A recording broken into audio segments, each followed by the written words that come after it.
Okay, goodbye. Bye.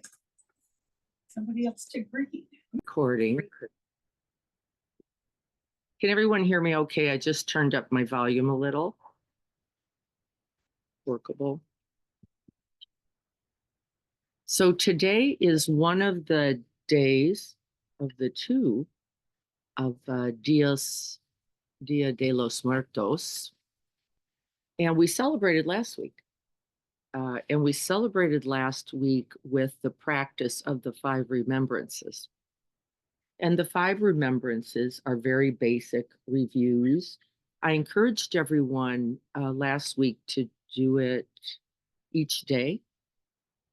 But I want to remind why we do that, because A, we forget, B, we go like, really, this is starting of a depressing day. Why would I call to mind aging, illness, death, the loss of everything, and the karmic reality that I will only have the remains of the consequences. Also, the rewards of my actions, particularly, by the way, in relationship to those first 4. That the reality of aging, the reality of illness, the reality of loss, the reality of death, and then how one holds that reality not only at the time of death, which would certainly count for something, but maybe more so in everyday life. How does one turn towards those realities in the everyday? And in the Buddhist teachings, the perspective that I hold as real for me too is that to do so every day, instead of leading to sadness, instead of cultivating hopelessness, right? These are our fears, actually invites us to a greater position of something we might call holding the whole reality, non-attachment, not being stuck in a moment of this is my whole life, this thing I didn't want to go this way, or that it is continuous, that it is ever changing. And the whole point of it, by the way, from the Buddhist perspective, is towards the end of suffering. That's the whole point, is that if we keep turning away, the more we turn away from these essential truths, the more we are going to be deluded, not dealing with the reality of our lives, and consequently unable to cultivate these wisdom factors, just not capable. And in so doing, disidentify, non-attach, learn how to be in the flow of all things coming and going, right? With greater ease, happiness, joy, the cultivation of preciousness, everything then. The difficult moment itself, the one you didn't want, the thing you most wanted to be another way, is actually becomes equally precious, right? This too will be lost. This too will be gone. This too will not remain, right? And then we don't get in aversion. We don't get stuck in this is the only way it's going to, how many of us do this every day, right? Permanent. It's always going to be like this. You're just a shit. You're always going to be a shit. It's not true. It's not true. And so we practice these dissolution and reflection practices so that we can remind continuously. This too is arising and passing. This too is simply phenomenon, not me, not mine, not the way things are permanently, right? So impermanence. And then I talked to the board last week and said, oh, I don't know, should we go for it with the dissolution of body and cemetery practice? And every one of them, not because we like the practice, because it's challenging, right, in its way, went, yeah, we have to do it because it is also the truth. And to stay away from that leads us to the very same denial, avoidance, aversion, resistance, not that, right. And leads to what? Say the truths of from the Buddhist perspective and the neuroscience, you will suffer. Do we get that so far? This is not to cause our harm. This is not to endure. This is not to grip against and go, yeah, I'm going to get through this, but really it's to say this too is a part of the reality of my life. This too is a part of the reality of all lives, the people I love and the people I don't love. And so in taking that on in the reflection, the 9 reflections, we are invited not for this to be gruesome, not the point, for it to be real. You too will befall these realities. So then I thought I'd talk for a minute about who's done the practice before. I know Jim for sure. I'm not sure about Adrian. I know Carrie for sure. For those who have done the practice before, what was its benefit for you? If you are on Zoom, come on. If you're here, just scream it out. What, for those who have done a cemetery or dissolution of body practice before, what was its benefit for you? It's just like I remember it's a reminder. It's almost like a practice for the actual day. Practice for the day of death that is certain, right? Nobody's getting out of this. Though the time of death, says the sutta, is uncertain, the reality of death is unavoidable and certain. And a little reminder, this too is a part of the truth of this life. Normalizing or building a relationship with the truth of death. Soften. Really also something around gratitude that I'm not dead yet. You know? I'm not dead yet. Like, Yeah, really. And I'm not in this moment. Like I'm here. This is pretty good. Recognizing the blessing of this human life is a part of the teaching so that we can become more and more grateful, happy in the reality that I have choice now. I have options. I have a whole life. I'm right here. I can love. I can, right? This moment, even when it is a difficult moment. When I remember this, I will tell you honestly, nothing but blessing and gratitude happens for me. When I realized my son didn't show up to get the stuff out of the attic for the Halloween, that's right. And then I go, wait a minute, I'm healthy and alive. He's healthy and alive. And he's going to come over and apologize because I know him. Going, I forgot, right? How beautiful now. And then the Halloween stuff or the Thanksgiving stuff, really not so important. And the truth that there is love, that we care about each other, even when we forget, becomes much, much larger. Right. And we rest in that. Yes.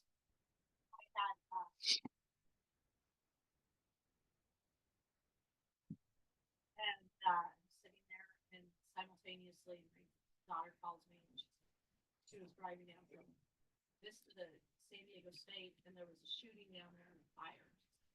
3 hours to get down. Like, friends were, I'm so sorry about your fires. And I said, all good, fires. Like I could have been getting the call. That's right. Practice it. I mean, it was awesome. That's right. Right. That's right. It is awesome when we remember that it's replaceable or it didn't matter anyway, or that fabulous ring with the fabulous thing is simply going to come and go anyway. Right. Like we're not keeping anything. Yeah. As you say that, what about if you really have a tragedy, like you got the call? Yeah. That your loved one was shot or killed. I mean, how do you? Yes. How do you stay with that and present say, well, it's things will change, and I mean that's like. I wouldn't try that practice right there. I think it would be a type of bypassing, honestly. or a way of going so that I don't have to feel the truth of this grief, this pain, or this loss. I'll just go imagine that everything eventually, right? I wouldn't put that there. I think it would simply be okay to scream. Will you?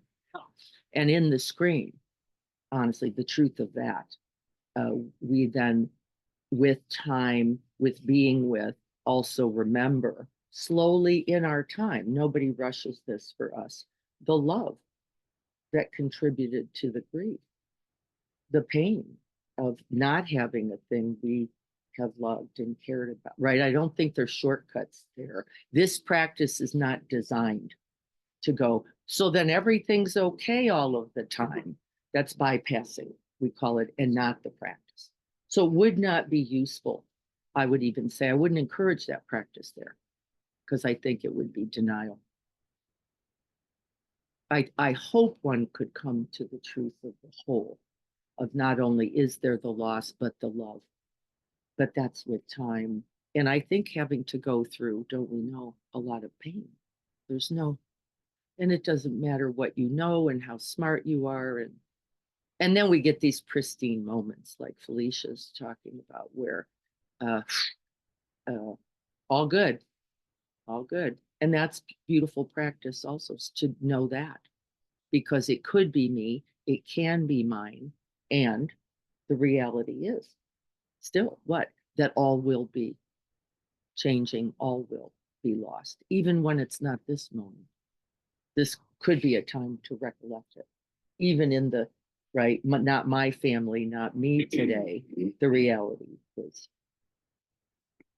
So number one, the key truth is that this is not offered to cause suffering, to cause pain. It will be uncomfortable for some because the recollection includes imagery that for some people, like I didn't want that or need that. I'm going to read the sutta, by the way, because I can make this extra gruesome. And I don't know if that's beneficial. Like, I don't know if we need more aversion. It's already hard. When we did the retreat at Quest Haven, we were all lying on the crown on that day, and we imagined the body dissolving, the skin dissolving into the ground. And I know it was extra present for us and maybe for some extra difficult. So we're just going to stay right with the words of the Buddha in this one. Hard enough. No, well, he puts us there. He puts us in the ground. We are gonna be there. But that's the wisdom of this particular practice. Actually, it is to be recited. Once again, a contemplation and repetition practice to be recited. Why? Well, every time you read it, then your experience is now more about you, isn't it? Than that icky word bloated. It's, the same words. Yep, phlegm, pus. This is something now about me. And I can then, with wisdom, say, what is it about this today that is especially vulnerable? Yeah, Carrie. One of the things that I practice this a lot, and what it helps for me as well with is figuring out what I'm attached to. Because last weekend I did a 3-hour death meditation. We actually had to write down 15 things that 3 people that were important in your life, some gift that you were given that's perfect, and a hope.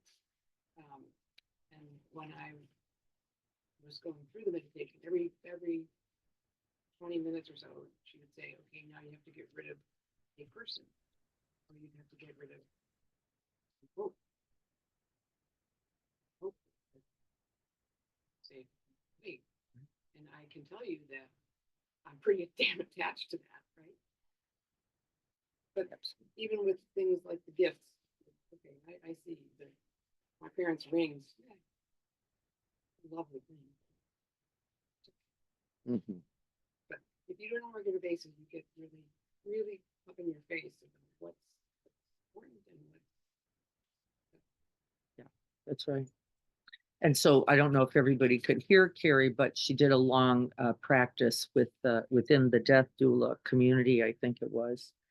And it is a beautiful practice to identify those we love, to identify things we love, and to identify our hopes, our wishes, our aspirations, and to really practice letting them all go. And we do know, by the way, that the things mostly fall away first as a thing, the people certainly with greater difficulty, but the hope is often the most difficult because it has to do with the future of our children, the safety of those we love, right? And so, not that, right? I will deal with the loss I've already had because here we are, but imagining or letting go of the hope about that future is very challenging for us all. Wasn't it Pema who said the hope for anything? You did. I remember this. The hope for anything is the cause of suffering and an avoidance of fear, the fear. I would say that if you can't touch the fear, then you're really not right there with your future death, because you're kind of bouncing off it. It's Yeah. You're more in your mind with it, of this whole, it's an idea then. It's not really the reality of it. And it's very, very hard, I think, to get to that fear. And I know I have been there because, I've been through some disease issues in the last few years that have brought me very close to it. And yet when I'm feeling good, which I'm feeling good, I can find myself bouncing. It's hope. It is. You're right. It's hope. And so what Felicia asked Greg, what is the problem with hope? And the fact is, hope by its nature can blunt us, or we can cling to it and not face a reality.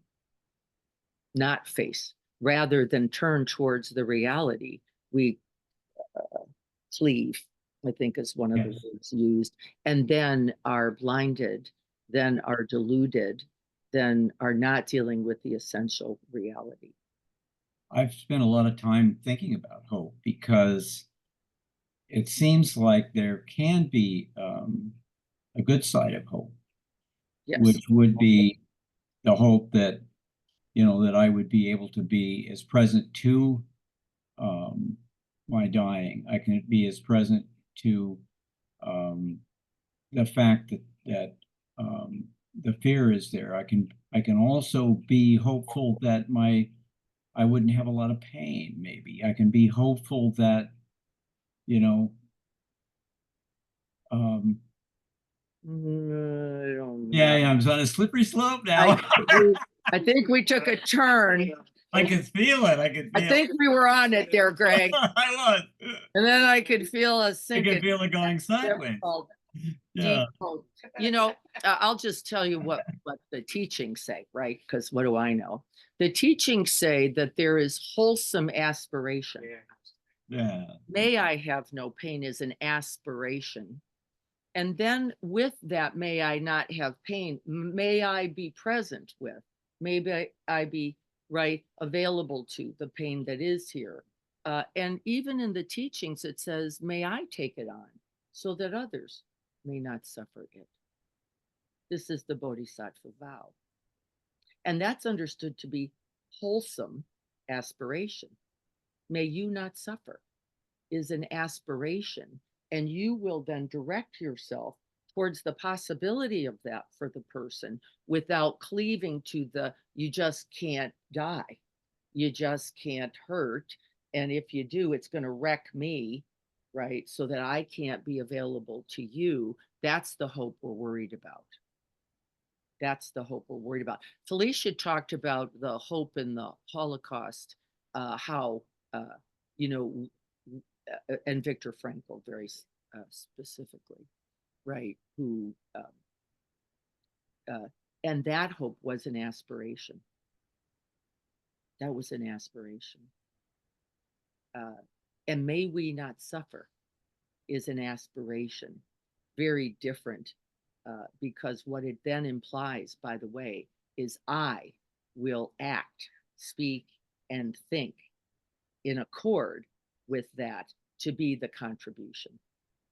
See, now it's not hope. Now it's an action, a thought, and a word towards that. And that's beautiful, isn't it? I will do then everything I can do towards the end of that. Not, I hope so, which has a little, not me, not mine, not today.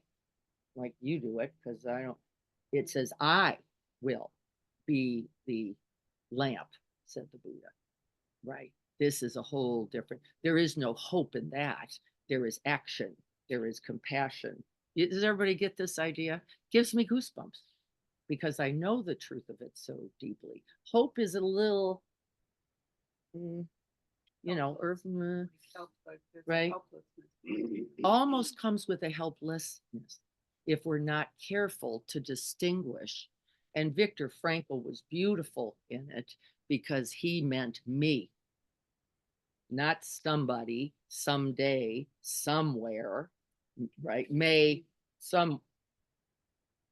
this action, may this word. And we know in the research, and I remember Allie Elner getting really mad at me when I said this. And I understood it also because I said, you know what's interesting? The people who gave away their bread lived longer. How is that? Really? How is that?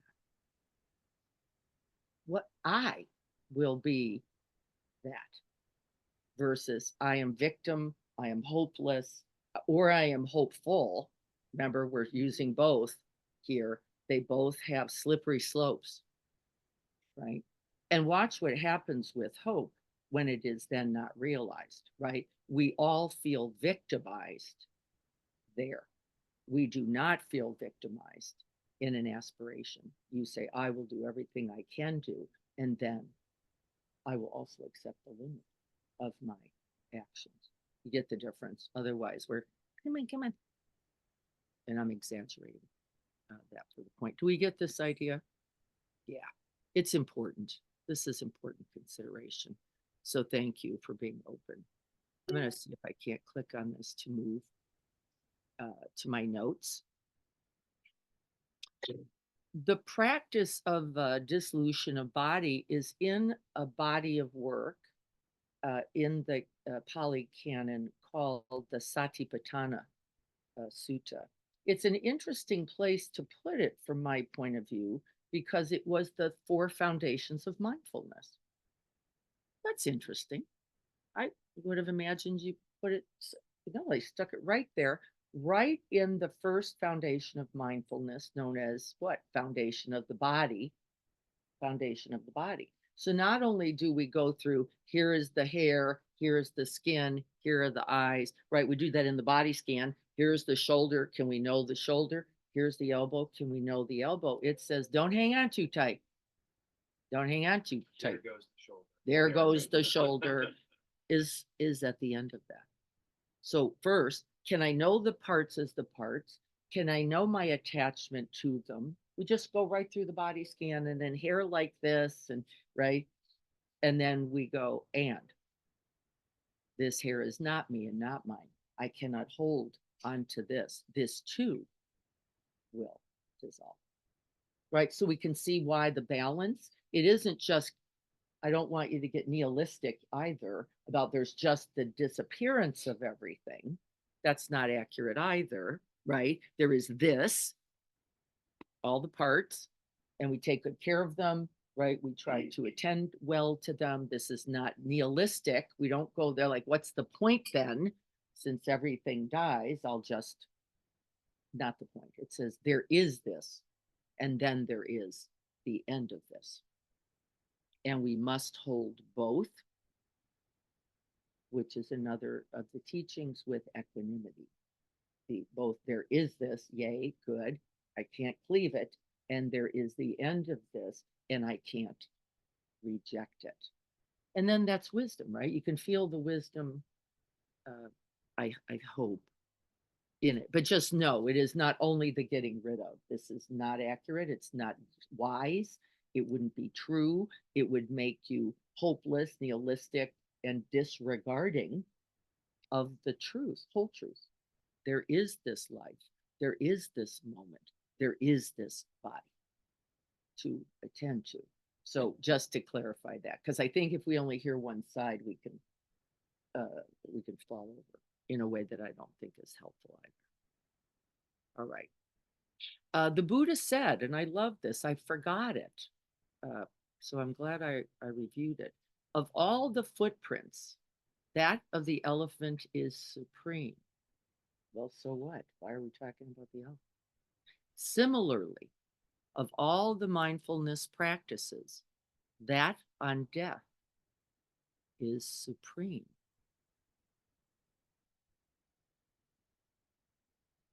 I'm going to let you reflect on that. That's quite a large statement. That on death is supreme. Why?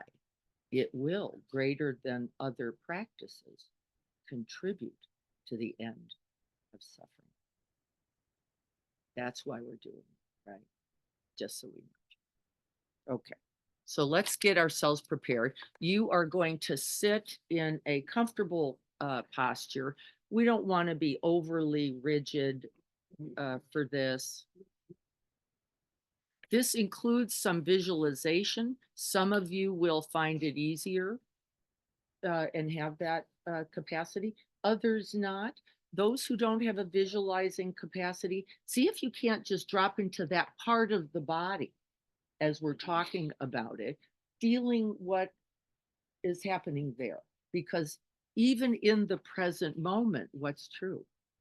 We are dying right now. It's true. This skin is dissolving, is shedding right now. You don't have to visualize anything. Now, the truth is here.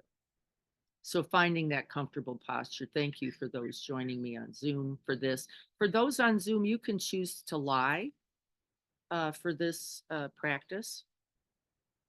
For some people, the lying practice can feel supportive.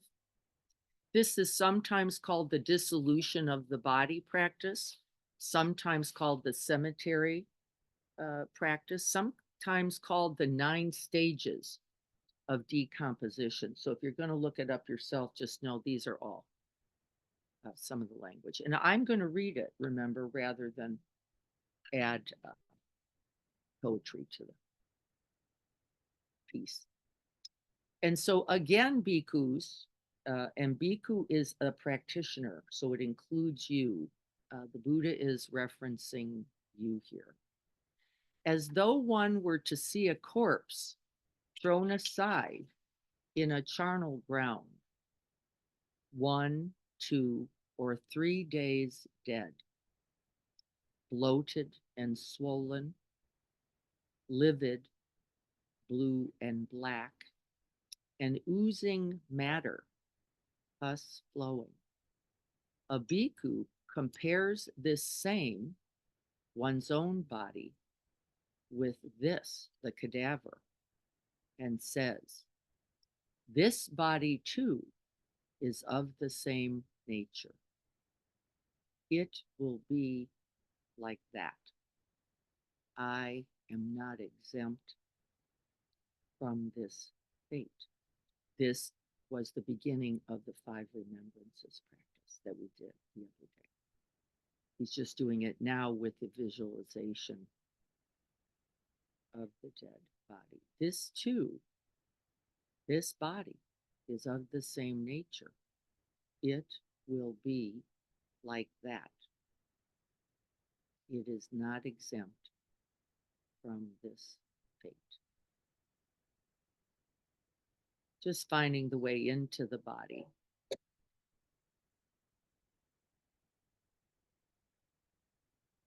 Feeling the sense of the breath as it moves in and out.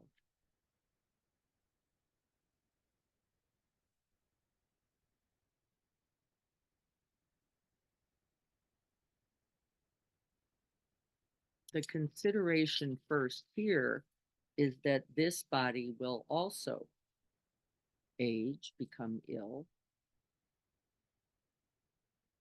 and die. Even when we see that in others, we can bring denial and avoidance.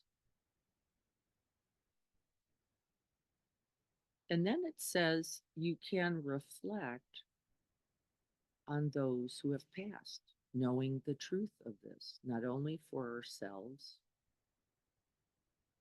but for others.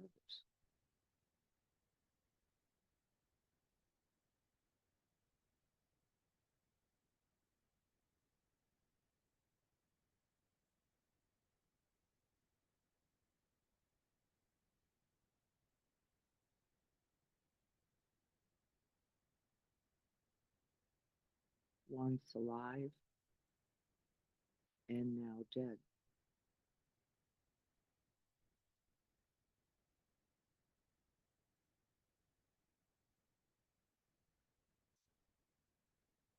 For those who can visualize, we may choose to do so.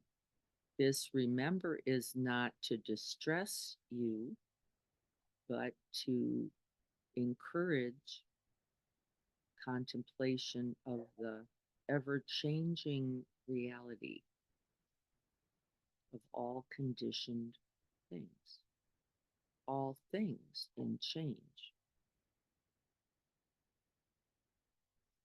including this body, the body of those we love,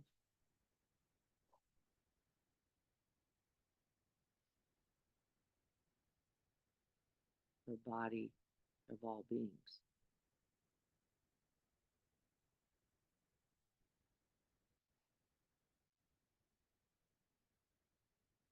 You're just breathing that truth. There really is not so much else to do. If, again, the image is not active for you, you can just feel into the sensations of the body, seeing their ephemeral, ever present temporariness. No sensation abides. This is the birthing and deathing of things like even sensation.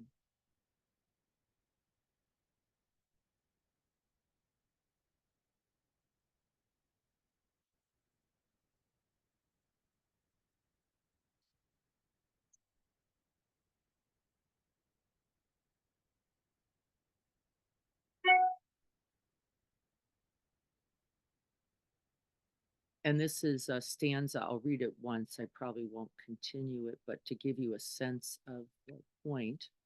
In this way, one abides, contemplating the body as a body, internally, externally, and both internally and externally. It will happen to the whole of the body, and abides independent, not clinging to anything in the world.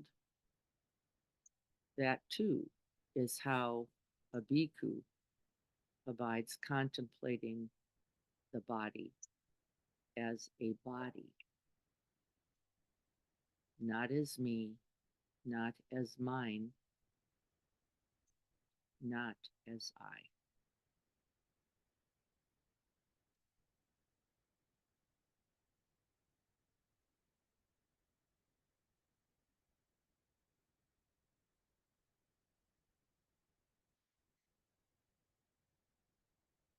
And then again, as though one were to see a corpse thrown aside in a charnel ground, being devoured or eaten by crows, hawks, vultures, dogs, jackals, or various kinds of bugs, worms, bacteria, fungus,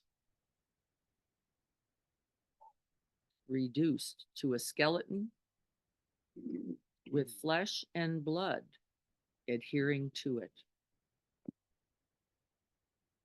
being held together, reduced to a skeleton with flesh and blood adhering to it.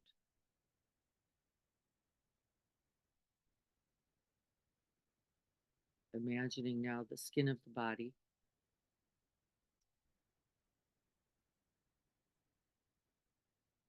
having become bloated, the muscles hardened, and then the skin, the hair, beginning to decompose and or be eaten. This is the truth of this body. This body is like this. It cannot be avoided.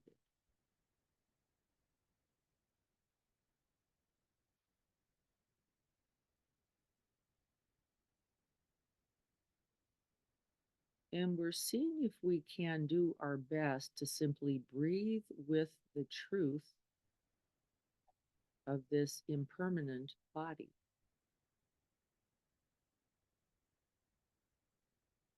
And then I'd like you to see what impact that has on the mind and body.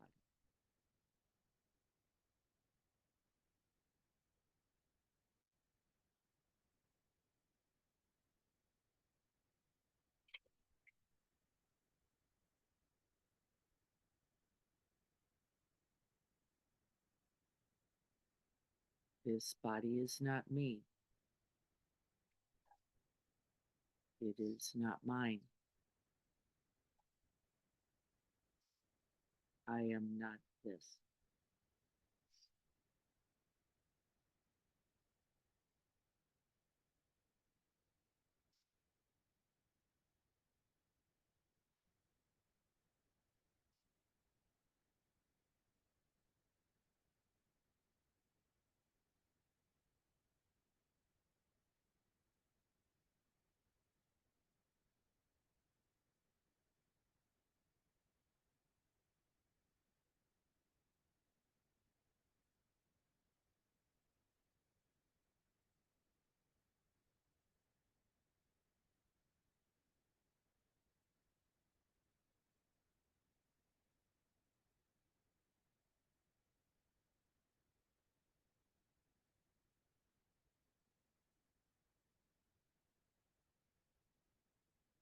The flesh and blood beginning to dry,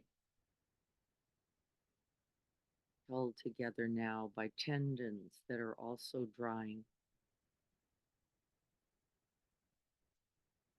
The body is reduced to a fleshless skeleton, smeared with blood, no flesh. The blood is yet drying, held together by tendons.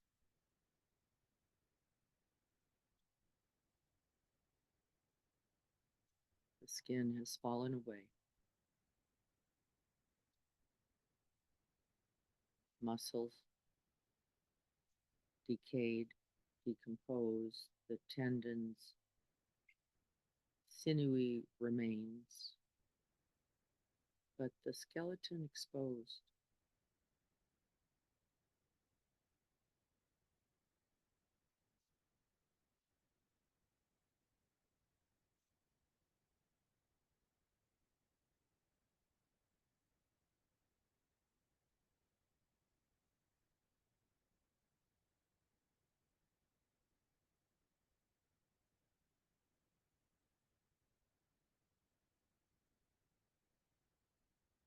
This is the fate of this body.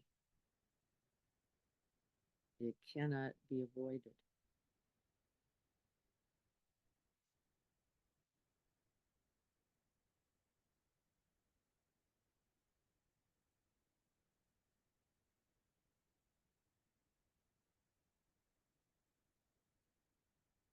This skin, this muscle, this blood, and these tendons, I am not this.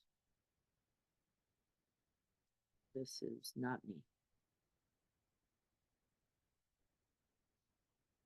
It is not mine.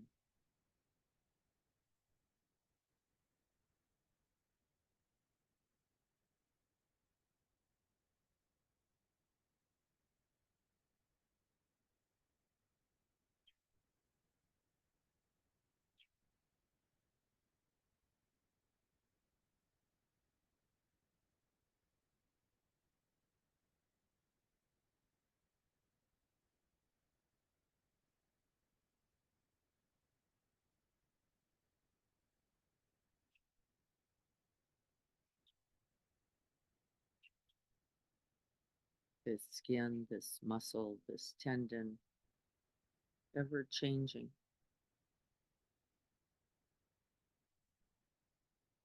Ever slothing. It is happening right now.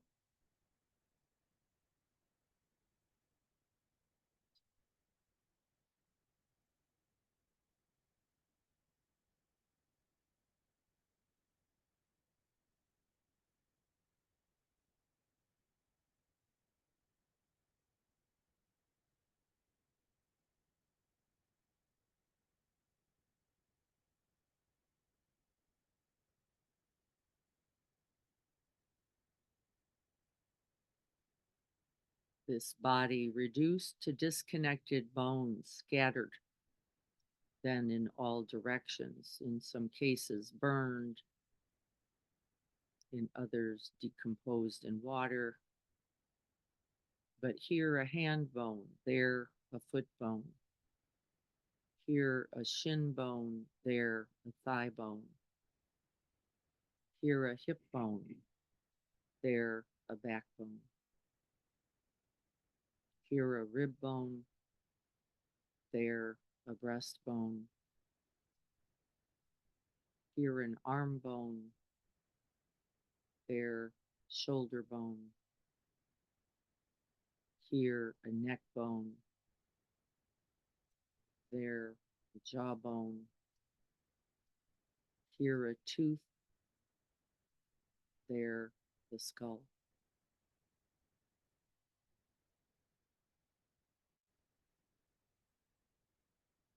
Bones reduced and bleached white, the color of seashells,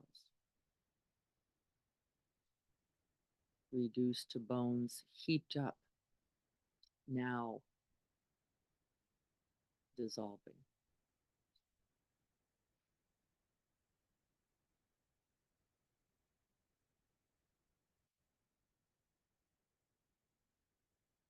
Feeling that sense of the bones within us, particularly achy bone, tender bone, and our attachment and concern. And now all the bones heaped up, turning white and brittle and turning to dust. This very bone.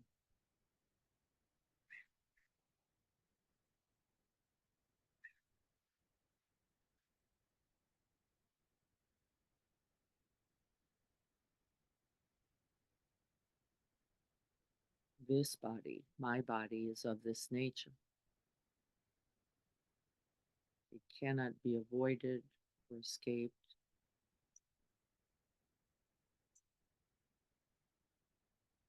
It is an essential truth.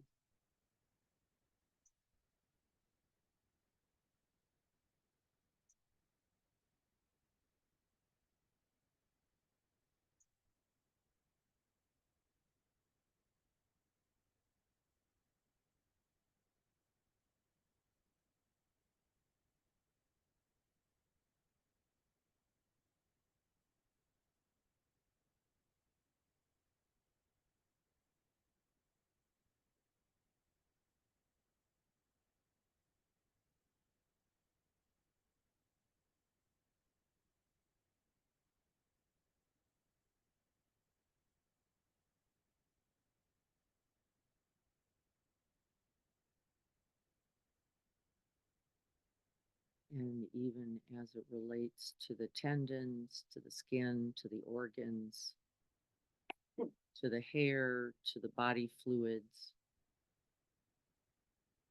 and then to the bones. I am not this.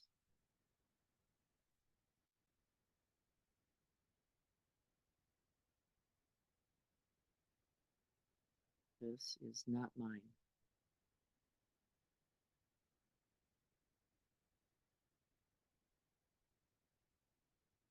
It is not I.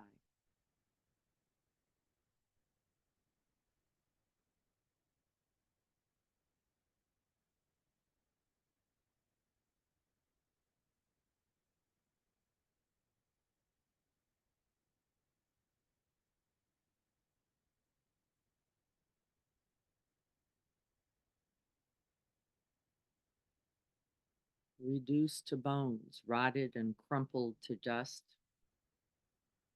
A bhikkhu compares this same body with it thus. This body too is of the same nature. It will be like that. It is not exempt from this fate.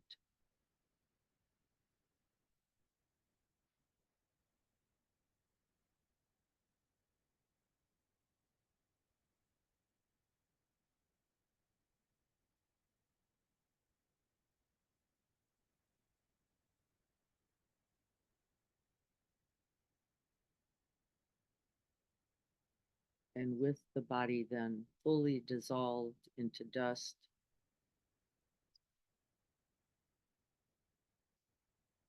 it is spread across the earth, the land, no longer identifiable.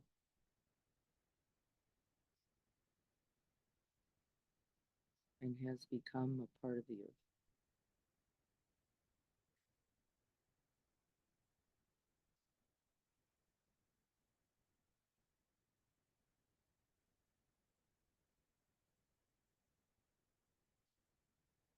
See what you notice you may be holding.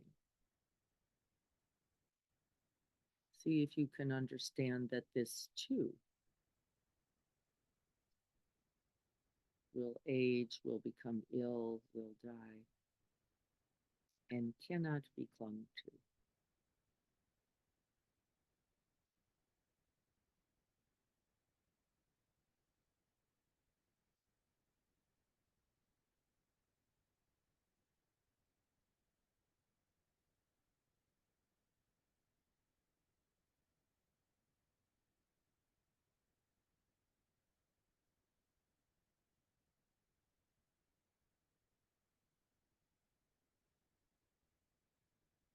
I am not this, this body. The whole of this body is not mine.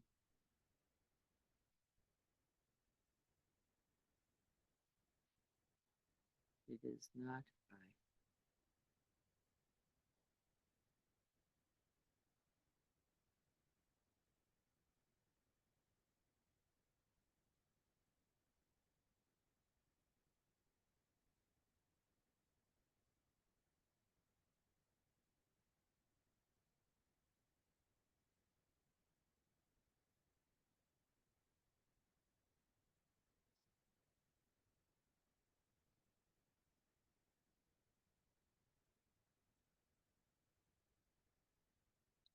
And then with each out breath, seeing if we can't continue this process of disidentification, of letting go. Seeing if you notice any parts again that you may be holding. I'm noticing the warmth of my own hands. With the out breath, this too becomes dust.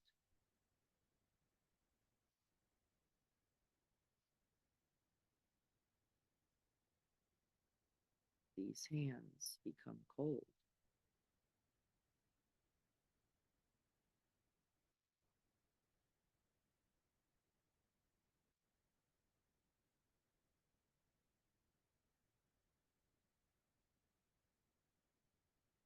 And we can go through that contemplation with any part of the body to which we notice we are clinging.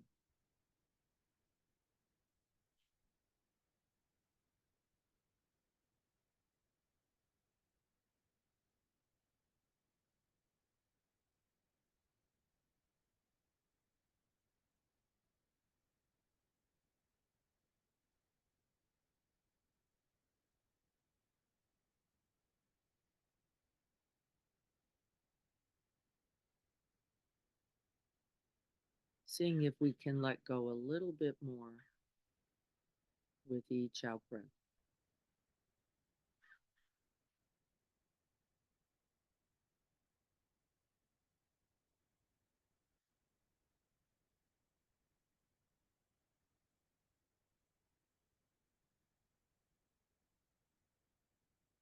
See if you can sense then, as we rest in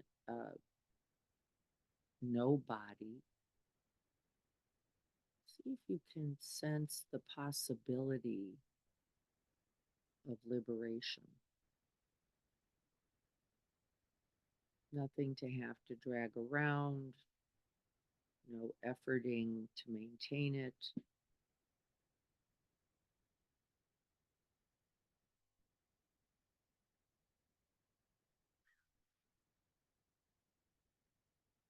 Nothing to puff up.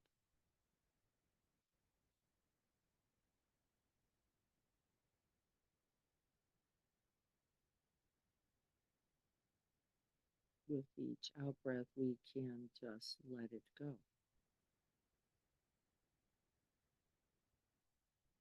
Nothing to hold, nothing to keep, nothing that is me or mine or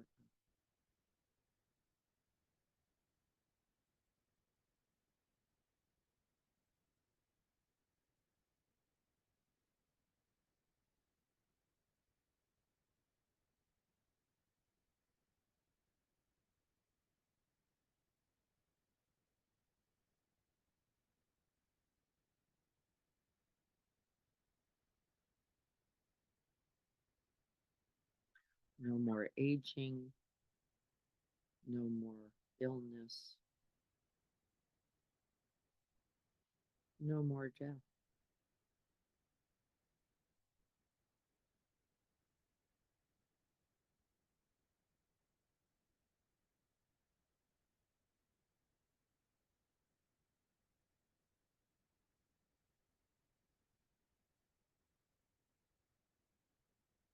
Can we feel that sense of spaciousness? The felt sense of non identification or non attachment, nothing to fix or attend to or crimp.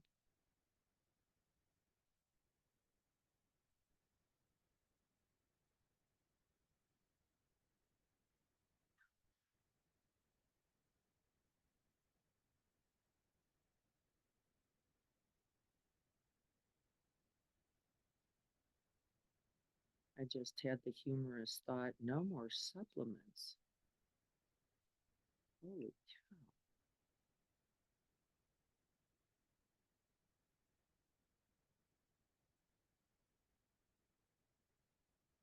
No more matching the shoes to the earrings, to the hair, to the outfit. Freedom.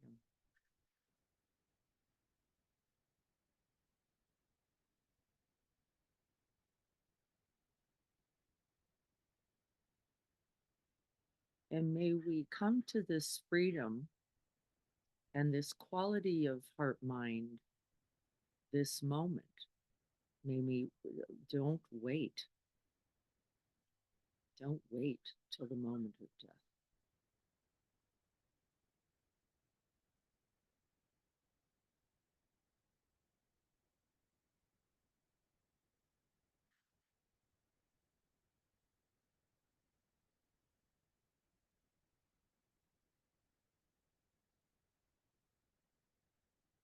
And then find that path to the end of suffering now.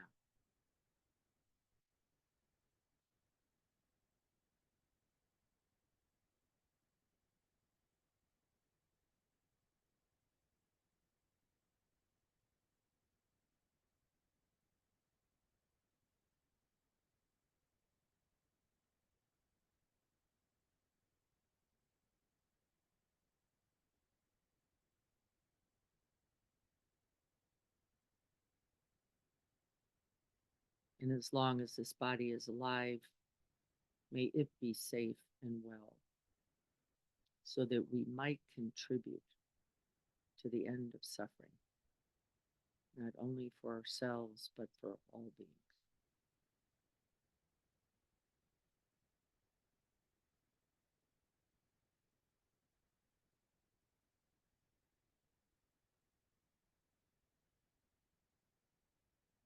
And may this practice contribute.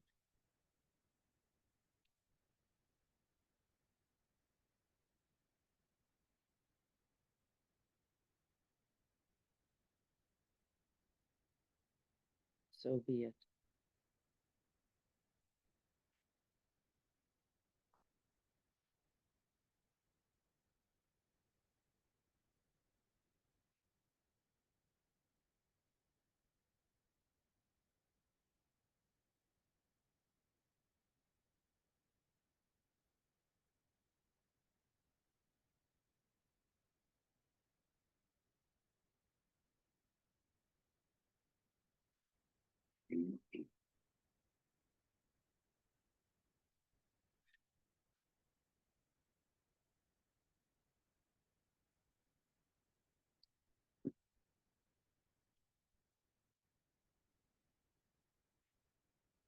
Little man knows what those bells mean.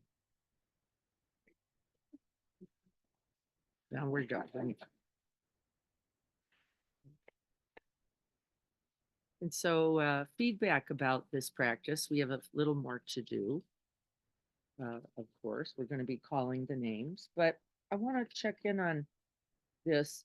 Remember, the idea is not gruesomeness. The idea is not depression. The idea is not, but rather the liberation of this attachment that will cause our suffering. Not the care, but the attachment. We talked last week a little bit about how you're laughing with Carrie, I think a little bit, Adrian, about how as people are aging and then someone becomes ill or dies. And my mom just said it the other day as well. How does this happen? How does this happen? Right?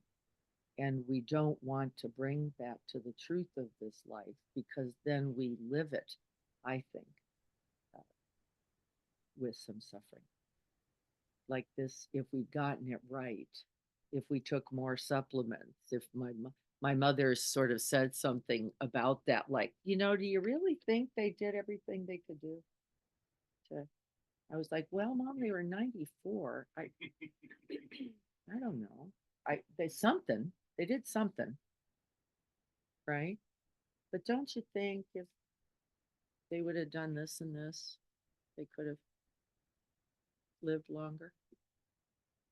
I don't know. I just know eventually, no.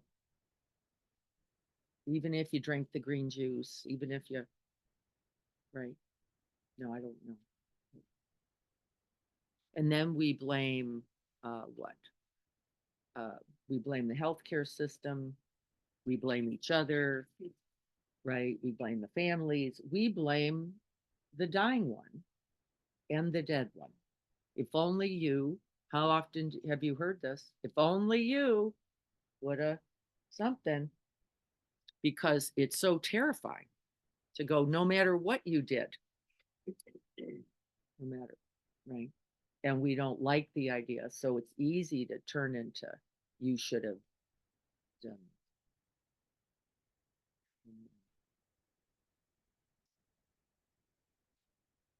We understand our habits, don't we? Yeah.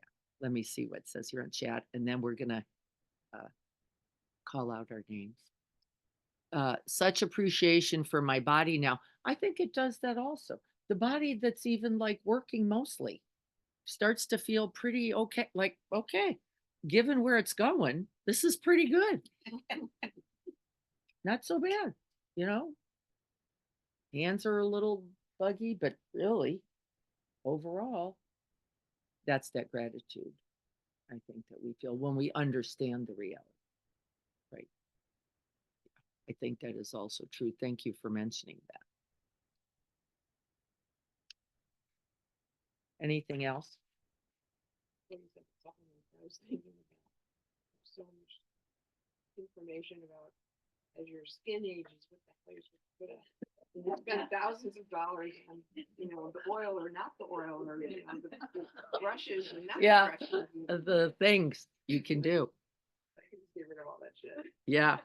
We have a little joke because my son's landlady right down the block received every month for some number of years, Crepe Erase was the name of this stuff.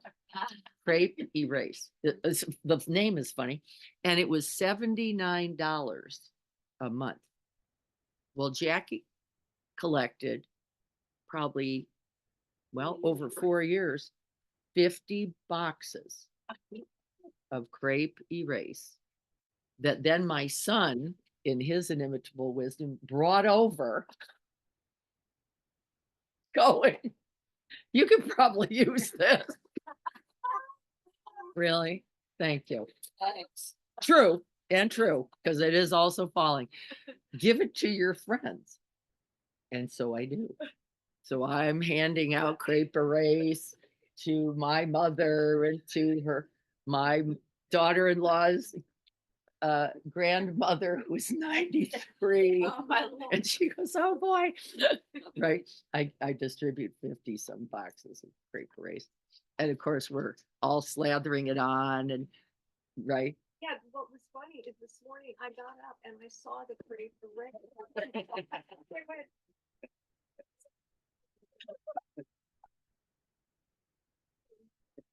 because of the name. Yeah, So Crepe it's- Erase. Everything. Whoosh.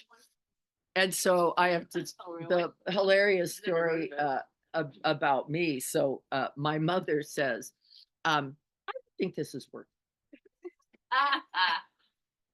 So I don't know, but I don't think it's working. This is me. I think, Mom, it'd be best if you put the body stuff right on your face. She's like, really? I'm like, I don't know, because throw it on there, see if it happens. What does she say to me?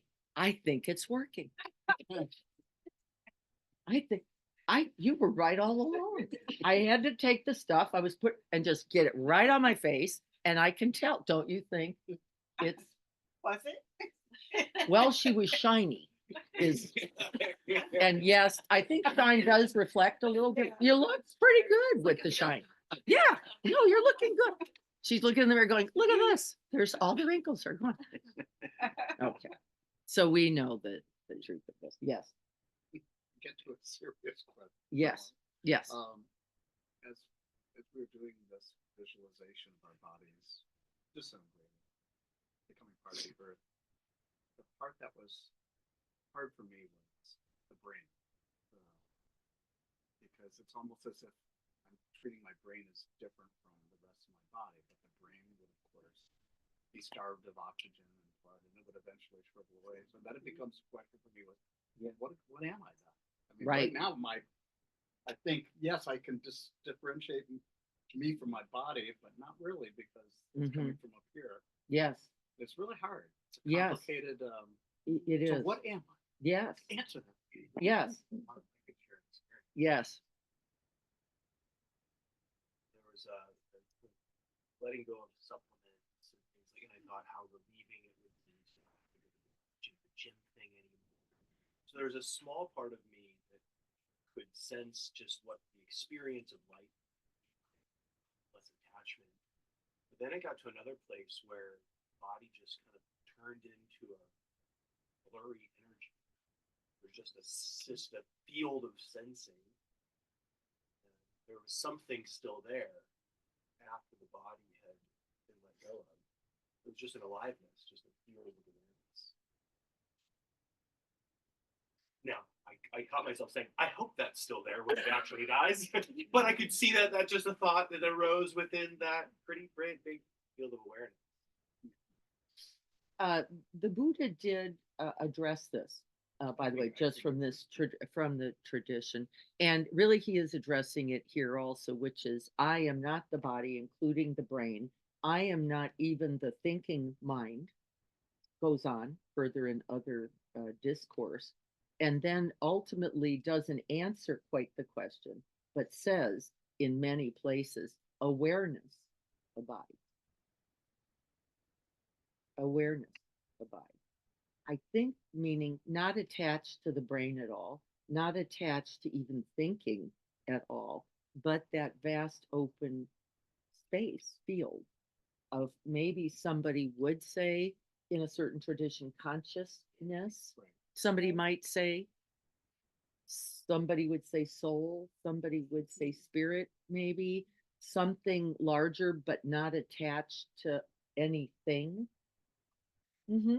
Right, any or all of that. But the habit, um, and Joseph Goldstein speaks about this in his practice over now 50 something years, is the consciousness we can begin to identify with, the consciousness we can claim, the consciousness we can rest in as, see, something of me continues. And the habit of that will also cause suffering. So we, even hiding out in the vast open space of awareness can, I think, become an attachment and will cause, to some extent, suffering. We do know that smart people, that's just, accomplished people, tend to have some great difficulty with this idea of this no thinking, no being, present awareness mind also. It's very different, like not even that, not even the me that knows, or the knowing. I used to get cute with Joko because I knew the answer, but I didn't believe it at all. And she'd say, "What is left? What is left?" And I would say, "The knowing." And she'd go, "And who or what is the knowing? Held by what? Who or what is the knowing?" And she'd get me. Because really, if I said nothing, that's not actually correct. I was just like, I don't know. I was scrambling around with that movie that remember when you're up there, like Yeah. recognize people that have passed when you up there, then how do you recognize them now? Or I mean, like that's all so foggy. There is no answer from this tradition. There is no guess. There is only that which can be known. And so there's no, it could go like this or it could go like goes, don't know, not. And actually, the Buddha said this is the wrong question. The question is, how do I live now with the reality of death and impermanence? What do I do right now? You don't even have to think about later, tomorrow, or when I'm gone. How I do it right now, how I recollect those I love who are passed right now matters.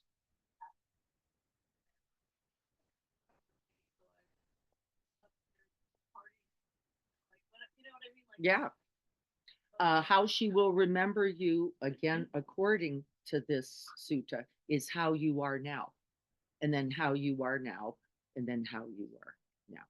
That there is no other moment or other way to be other than how am I then most loving, most present, most here now with her, when she's with me and when she isn't with me, even, right? How do I do that? And then we do things like loving kindness practice. We do things like compassion, right? Even when the person isn't in the space with us, or maybe not even in this world with us, right? Beyond time, space, temporal, right? That we hold them like in Dia de los Muertos, still lovingly, still with kindness, still with regard, with care, right? That this still matters in some important way. So we're going to do that now.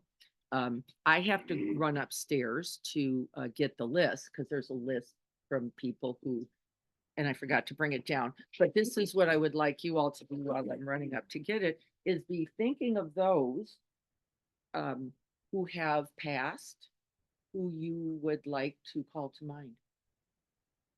Who you would like to call to mind. Dia, is there anybody, since you've got to go? Yes. Chado.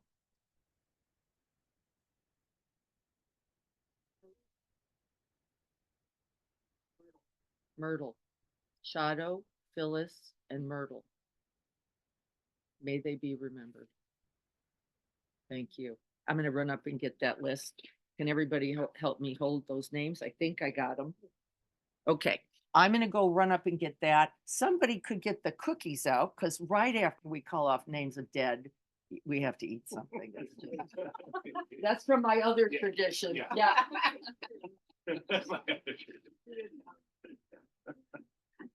Not automatic, I'm not responsible. Diana was trying to get rid of some. Yeah, she said she had oatmeal, a ton of A lot of oatmeal. oatmeal. Do you guys want one now? Yeah. Okay, you can start. Like, why are you holding them so long? I thought I should have gone in that direction. Here, let me just start here. Right hand side. Yeah, let me hand it back. I know this. When you carry. Have you been part of a Sangha for a long Here, you time? hear it now? I thought I recognized him. Get your One of the original. There you go. Thank you. Solo yoga. Right. Uh-huh. He's He's following the dog. Yeah. They're good. Oh, I Yeah.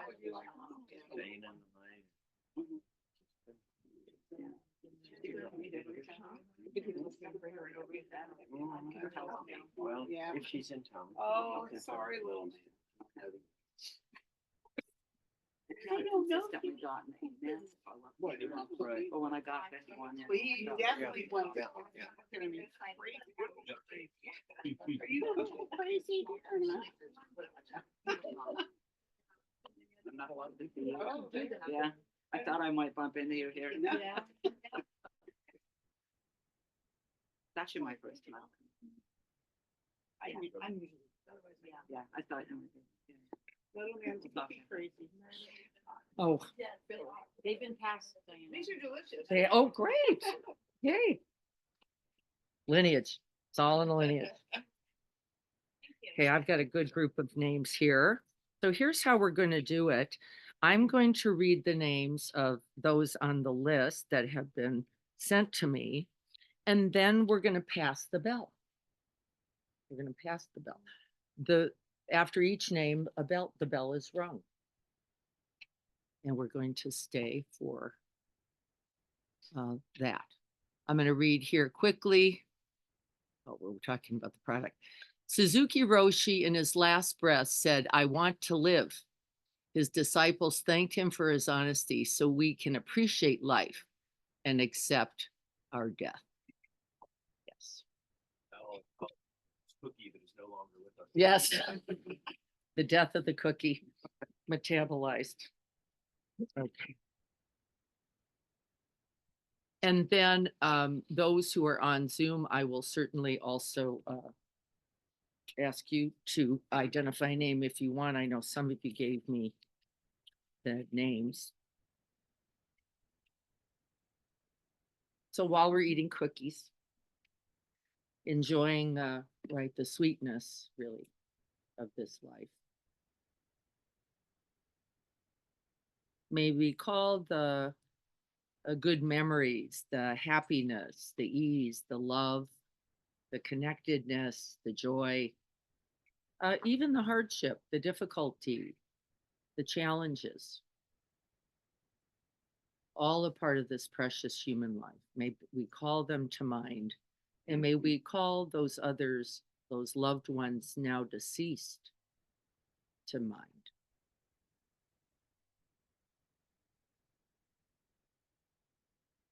May we remember them. May we reflect on their goodness,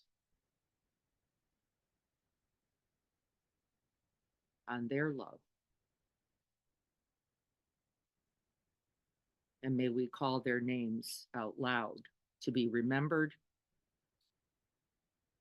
to be loved as we ring the bell. George and Evelyn Hoffman, Jim Shimkus, John Kowalczyk, Brian Shimkus,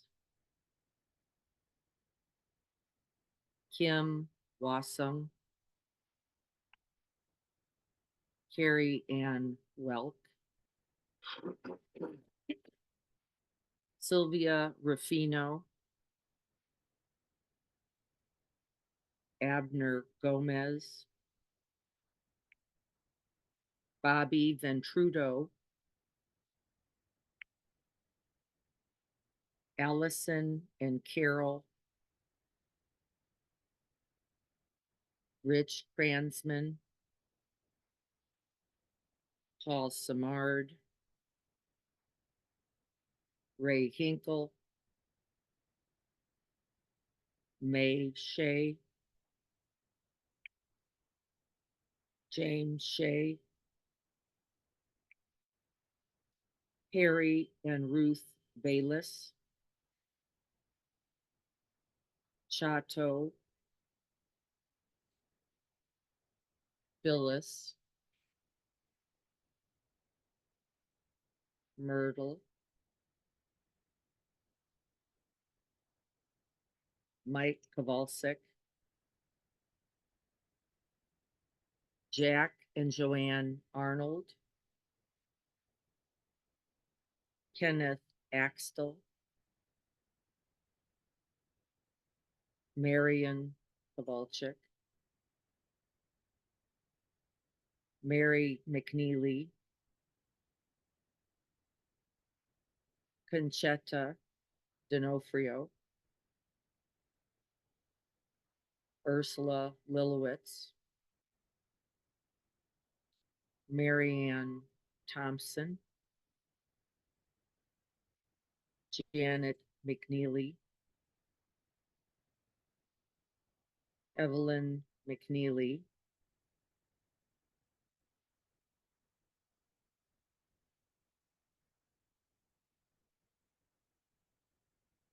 Dennis, any names to call? Don Renz, Jane Pierce, Victor Stodua,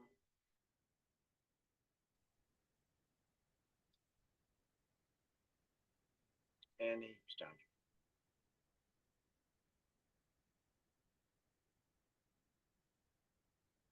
Brad, Uncle Brad, and Stella, and Josie, cousin Karen,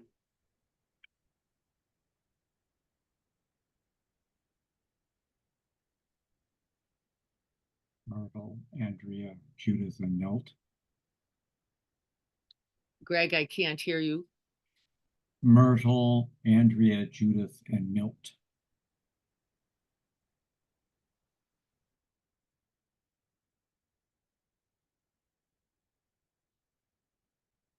Anyone else? Yes.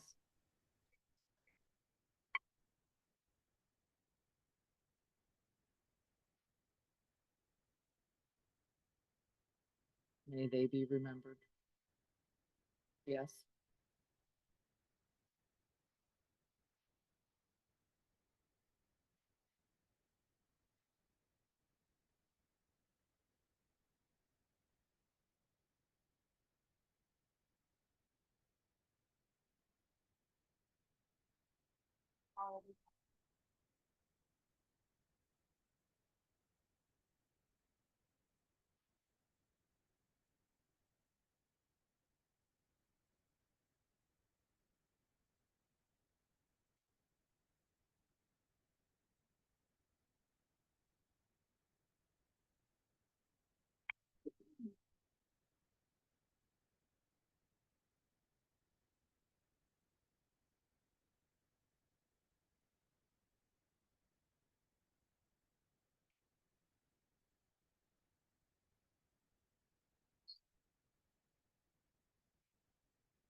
O'Brien.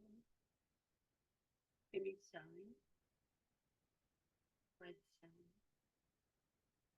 Eric Lefebvre. Paul Smith.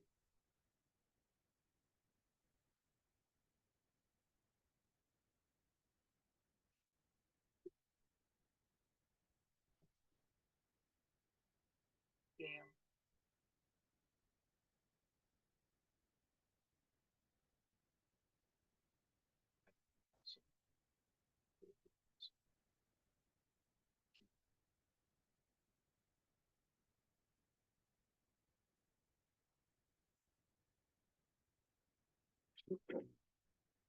Elvira Bride. Carol Yetter.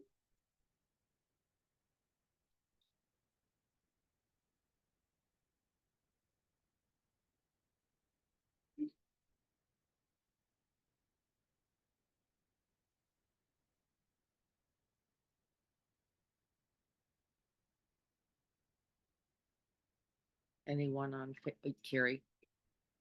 Sure. So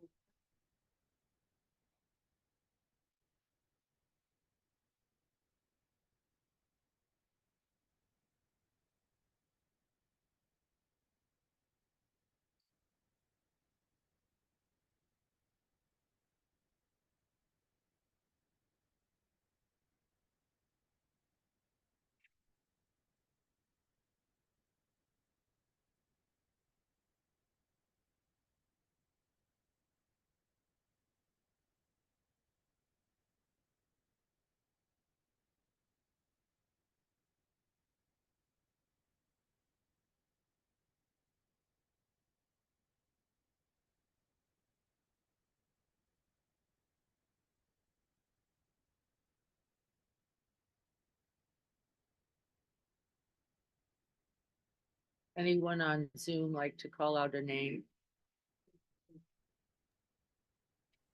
Nancy, Bardwell McBain, and Sherman McBain. Others?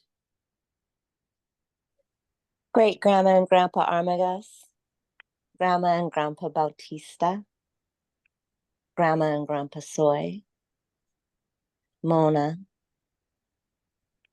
Lexi, Jim, James, and Al. Thank you. Anyone else? Patricia, Rick, and Biggie. Thank you.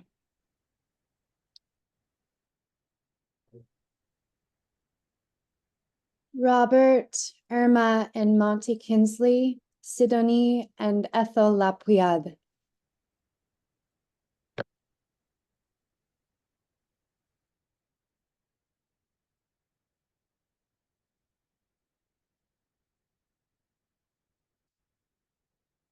Others that have come to mind?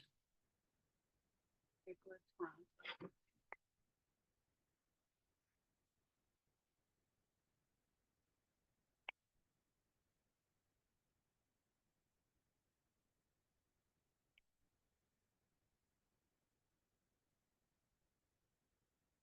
King.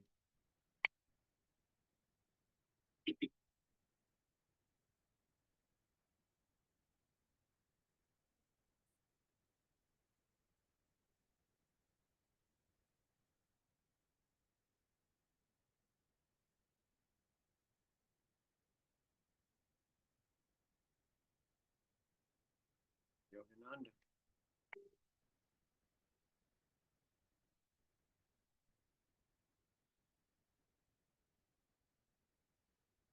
Reno Mueller.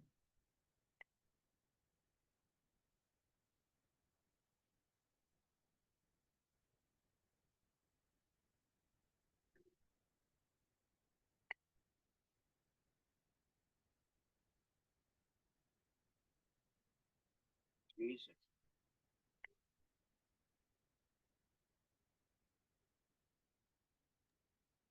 All the awakened ones.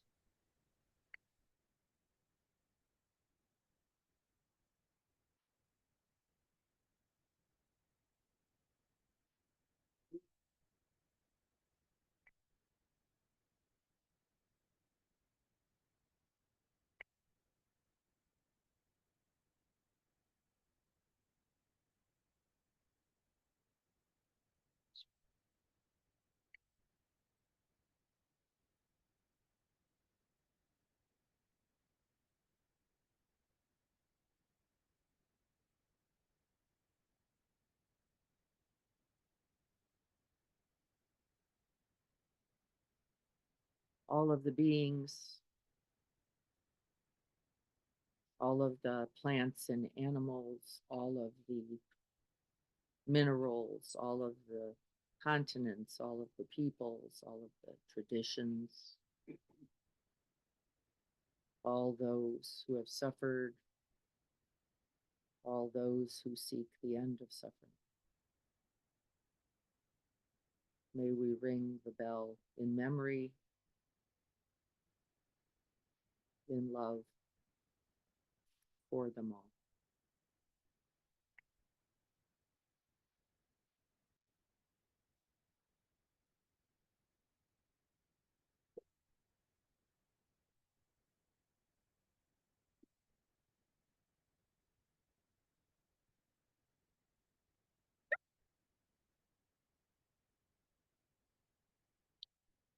With an ending by Little Man.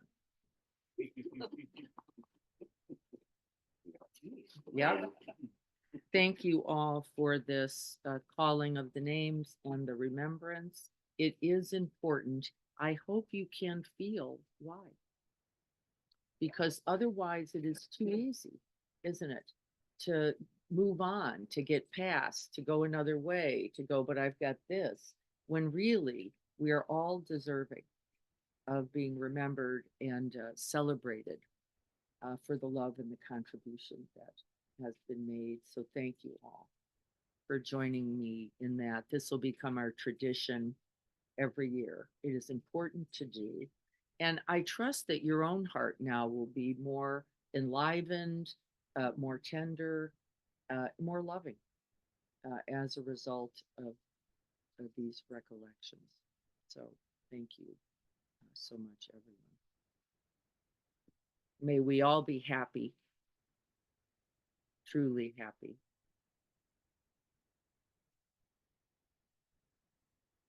May we all be free from suffering and the causes of suffering.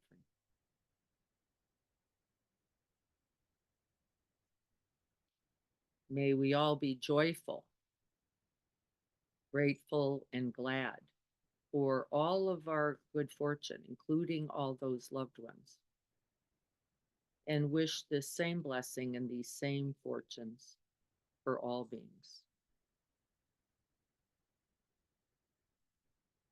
And may we all rest and dwell in the vast, open, infinite space of equanimity, free from affliction,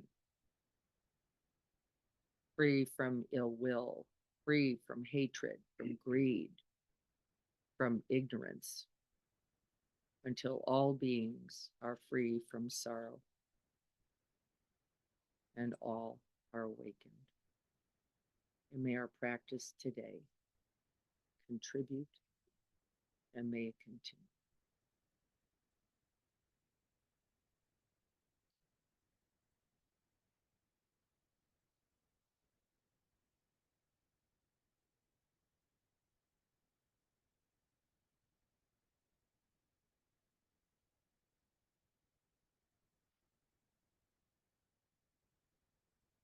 Thank you all so much for your sharing, your participation, your wisdom. I appreciate that in all of you. Thank you. Thank you. I didn't taste one of the cookies. I don't want to right now, but so they came out okay. Very weird recipe, so not typical. Yeah, little breakfasty. That's what I heard. There's a lot of extra oats in there that looked like it wasn't going to work out. It's like, this is not really coming together. There's nothing covering the oats. There's just a lot of oats. Do you share a recipe? I do share recipes all the time. All the time. I'm going to try a version today with chocolate chips because my kids had a preference for that. But if anyone would like to, please take a napkin and take